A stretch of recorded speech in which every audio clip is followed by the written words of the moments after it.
Have you watched and reviewed DC animated movies? Those are still pretty cool. I did the Death of Superman.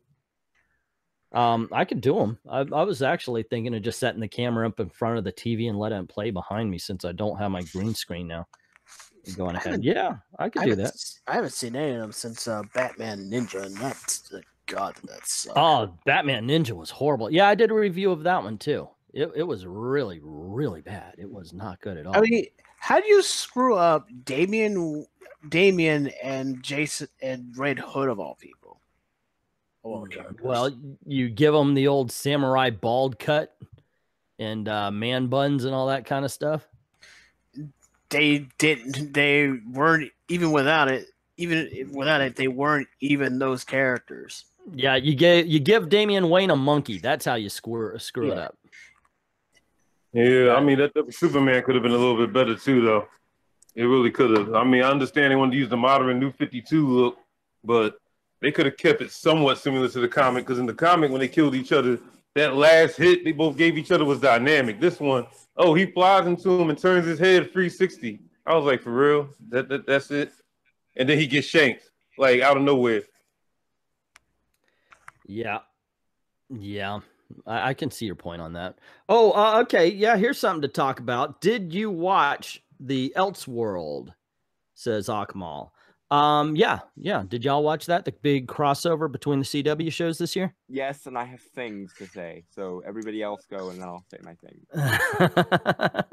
Okay. How about you guys? Samurai, John, have you seen it? I've seen a little bit of it. I'm still trying to wrap my mind around the black suit wearing Superman with the book of knowledge. I'm still trying to find out what that deal was about. So that's the third episode then, because you got to go the Flash, Green Arrow, Supergirl. That's how it goes. That's the order. Yeah. Okay, my take on it was Samurai. Have you seen it? Unfortunately, I've not. They've been hammering me with tons of overtime. Oh, okay. Are you okay with spoilers? Because we're going to spoil the heck out of this. Go ahead. All righty. My take on this is they were so enamored with the idea that they didn't work on the story. Like everything seemed to be a gimmick. The switching bodies of the Flash, then the visiting Gotham, which we only got like a few minutes of Batwoman after all that, all the announcements and everything. I was hoping to see more of her, as a matter of fact. And when she was on screen, I was very much on her side. I like the way she looks. Batwoman looks good. I'm excited for the inevitable Batwoman TV show. Yes, now especially with Gotham going off the air, I think Batwoman would fill in very nicely for the Gotham TV show. But right. Yeah, it was fun in places, but the story is just not there. There's a lot of, I don't know. It's just, it almost seems like they forget there's a villain for a while, that that there's a bad guy to stop, and they just have fun, and it's fun to watch. It's just weak. And then at the end, they show off, wahoo, this guy's Dr. Destiny, but they don't announce it in the beginning. So I don't know. I liked some things. I did like the fact that they were having fun with the Flash and Green Arrow switching bodies. That was enjoyable. I love the fact that they brought up a way to bring Trigger twins into the CW, because they were, of course, Silver Age DC characters. They were Western characters, though. So there was a lot of stuff I had fun with, and I enjoyed it, but I enjoyed it because of the gimmick, not because of the story at all. And, right. Oh, by the way, one thing that really bothered me about it, and this is a nitpick, Supergirl's flying fast. And then in order to go faster, she pumps her arms and goes, and she does that like it's the same shot like 2 times. It's like they were using the same footage, and that just bothered me. So, yeah. I don't know. Oh, okay. And yes, I was a little disappointed because I kept hearing that they might have a reunion of the Smallville cast, and it just took place. The scenes with Superman and Lois Lane took place on the Smallville farm, but it was really nice to see the sets again. It really was. That being said, that made me think of Lois Lane.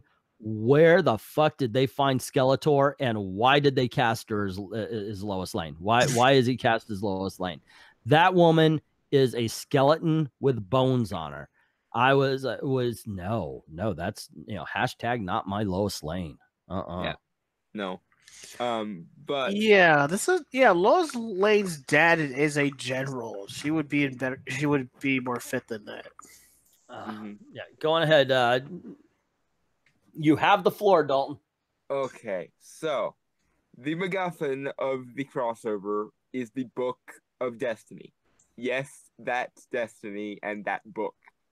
And Dr. Destiny, the keeper of the Dreamstone in the comics, makes an appearance, as we find out later on. And they're setting up Crisis on Infinite Earths. So here's what I want, CW. So and if you don't give this to me, I'm going to be very, very pissed at you. Kill Supergirl? What? Well, yes, but that's incidental. What I want is one of the tie-ins of the Crisis on Infinite Earths is a miniseries called Day of Vengeance. What I want you to do, CW, is take Day of Vengeance and mix it together with the first 8 issues of the Sandman. Day of Vengeance was Infinite Crisis, not Crisis on Infinite Earths. Was it? Day of Vengeance was Infinite Crisis, not a Crisis on Infinite Earths. Yep. Okay, but regardless, since they're setting that up, and they're probably going to take elements from a lot of the infinite and a lot of the crises that happen to be infinite, what I want you to do is have them reveal that Dream is bound and have him get released. And instead of just taking his revenge on his captors like he did in the original comics, have him take the Spectre's place. Because you've set up the Book of Destiny. You've set up Dr. Destiny, which means the Endless exists, and it means that Dream is bound. Use that. And I want a live-action Dream. Please, for the love of God, give me this. Please. It's never gonna happen, brother. Sorry, but yeah, like I said, it's fun. It's entertaining. It's just don't go in expecting anything deep. And yes, there is a line Lois Lane says about the gender pay gap, brought up by Nathan Childress. And I'm thinking, okay, here's the thing, dumbass. Why didn't you negotiate for a higher salary? You're freaking Lois Lane. Yeah. You're a freaking, you are a superstar. If you say also. Yeah. Right. It would have been like April. It would have been like April O'Neil not negotiating with her boss for a better desk. You mean to tell me that hard-boiled Private Eye Lois Lane from Smallville wouldn't have negotiated for a higher pay? Yeah, I would. If I were her, I would have it where it would be, okay, this is what I want. 70 cents on the dollar more than any man that you have here. And if you hire somebody and you give them a raise, I get 70 cents. Then she would get it because she's Lois freaking Lane. Go on ahead. If she wants to do something, say that. The gender pay gap would have nothing to do with anything Lois Lane has ever. And the fact that they gave her that line is fucking ridiculous. Yeah, and I hate who Lois Lane is in the comics. You know what's funny though? I see what I think they're doing. I see what DC is doing with this. I think they're going to do what Marvel failed to do with the TV shows and the movies. In order for us to get a huge Crisis on Infinite Earths crossover is going to make sense, they might combine the TV shows and the movie characters either, and it's got to be in the movies because you make more money in the movies, and give us the, what they could have did with Avengers Infinity War with the Marvel movies on Netflix. They're probably going to try to do that. I got this weird feeling that's what they're going to try to do. Well, actually, now that we're getting into 5th seasons of all of them, they can go into syndication. That's real freaking money now. But with the streaming services, they're going to want to pull everything back. I'm actually surprised we haven't heard that the DC comic heroes are getting off of Netflix and going to DC streaming service. I would expect that to happen anyway. Let's see, what do we have with the CW shows? You have to just roll your eyes when they show their BS. Yeah, I agree with you, Professor Pixel. Sometimes it gets a little bit ridiculous with what they do. Yeah, they even have the guy rewrites history. Dr. Destiny rewrites history, and Supergirl's sister shows up, and she's talking about her boyfriend, and Supergirl brings up and back home you are free to be who you are. Okay. Yeah. Anyway, I forgot the DCs are, the DCs are, they're actually on Netflix. I'm actually thinking of rewatching the Marvel TV shows as well, because I just found out from another article, if you don't mind me talking about that, is that Netflix's Marvel series cannot be on for the next 2 years. By that, I mean the heroes. Netflix Marvel shows can't come back for at least 2 years. This is from IO9.